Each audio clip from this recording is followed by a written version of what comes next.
চাপৰি দিয়ক। আপোনালোকে হয়তো মঞ্চৰ আগফালে যিসকলে আছে তেখেতসকলে বুজি পোৱা নাই। এখেত আমাৰ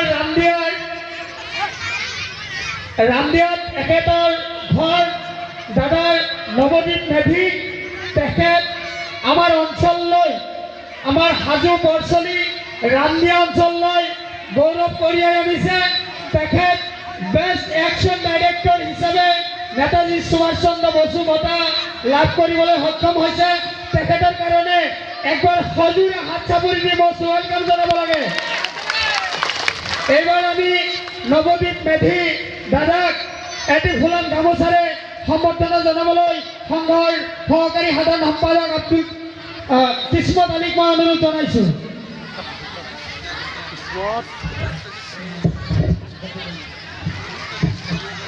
এইবাৰ তেখেতক এটি ফুলাম জাপিৰে সম্বৰ্ধনা জনাব আমাৰ সংঘৰ সাধাৰণ সম্পাদক আৰু মই সভাপতি হিচাপে মই নিজে তেখেতক উৎসাহিত হৈ এটি জাপিৰে সম্বৰ্ধনা জনাম।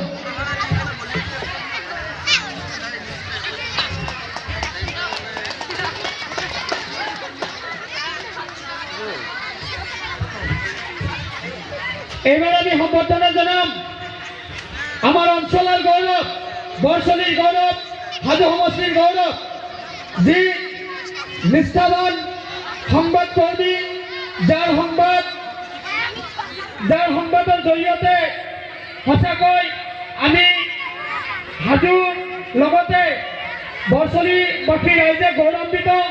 আমাৰ স্থানীয় সাংবাদিক হিচাপে তেখেতক আমি এটি ফুলাম জাপিৰে সম্বৰ্ধনা জনাব আৰু সম্বৰ্ধনা জনাবলৈ মই আমাৰ সংঘৰ কাৰ্যকৰী সভাপতি নাছিৰ আলী চাহাবক অনুৰোধ জনাম।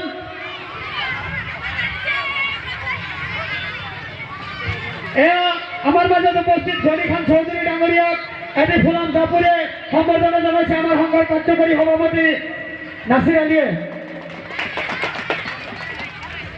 আমি আমাৰ দুগৰাকী বিশিষ্ট ব্যক্তিক চমুকৈ